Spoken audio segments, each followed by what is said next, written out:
Live from Local 2, home of click2houston.com.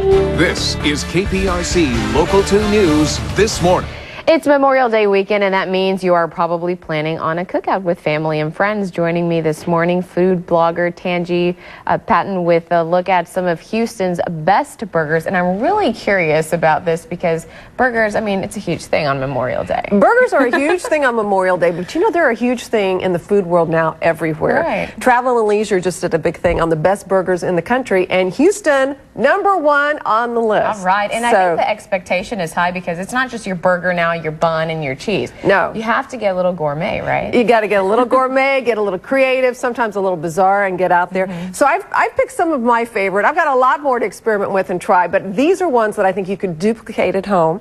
I'll have the ingredients on my website, goodtaste.tv, if you want to try and copy some of these over the weekend. Try something new. Exactly. Get out of the box a little bit. So I started out with Dry Creek. Dry Creek's known for its burgers, and it's a fun, laid-back place to go. It's a BYOB, so you can bring your own beer, bring your own wine, whatever. One of their most popular burgers is called the Triple Bypass. Oh, wow. They've renamed it the Lukenbach for some other reasons, but Triple Bypass kind of fits it because it's a fried egg, bacon, and cheese. And then it's got the most incredible Tabasco mayonnaise condiment on there that just really brings all of the flavors alive. This burger is outstanding, and I paired it with St. Arnold's beer. Yeah, this is the one they've got going right now, but their new one coming out, Weed Whacker, comes out next week, and it's acidic, it's bright, and it's crisp. It'll cut through some of the richness on that burger. So you may have to make less burgers, see, because I think people can only eat one of those, right? Well, I like to go, you know, Mike and I, my husband and I go, we'll each get something different and split it, and I really intended to only bring one burger from each place, but Dry Creek had another one that I fell in love with.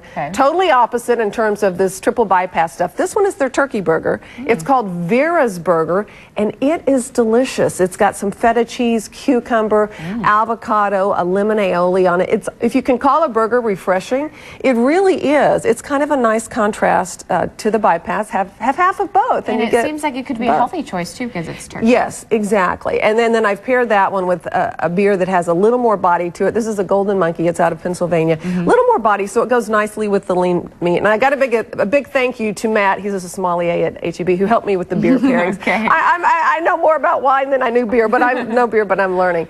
Okay, next, one of the trends in burgers is to really kick up the ingredients, you know, really use quality. There's a hamburger place here in Houston that is using the best beef money can buy. It's Akaushi. It's a protected herd. It's the national herd in Japan. It is an amazing form of beef, lower in cholesterol and saturated fat than other domestic beef. It actually has more of the properties of olive oil in the fat content of the meat. So at the Burger Palace over on Sage, she's doing all her hamburgers with that. This one has brie cheese, sun-dried tomatoes, a tarragon mayo with some watercress. It's delicious, and I paired it with a little Beaujolais. So this is your fancy burger. This is your fancy burger. Brie cheese. Yeah. Really impress your guests with that one, and serve it with a little French wine. Beaujolais, $9 a bottle. You can't beat it. George DeBuff, it's a good one. Now this one, the good old tried and true Max's Kobe burger. This is the one with the blue cheese and bacon. It's, of course, just a wonderful, delicious, decadent burger. It's got a little bit of jalapeno in there, a little bit of spice to it. Always a good one. And they use Kobe beef, which is also a good prime hamburger beef as well. And I paired this one with a Pinot. Burgundy and blue cheese are just a classic pairing. This Pinot, by the way, for people who are fans of the La Crema Pinot, La Crema makes this. It's a private label for HEB, and nobody knows that. And it's a lot less money. So anyway, that's just to get you started. Again, there are so many incredible burgers here. It's just kind of a fun adventure to get out there and try them all.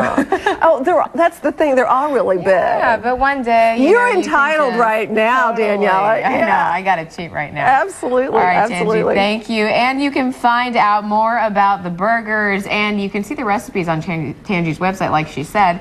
Just go to the hot button on click2houston.com, and good luck making all this good stuff. Enjoy.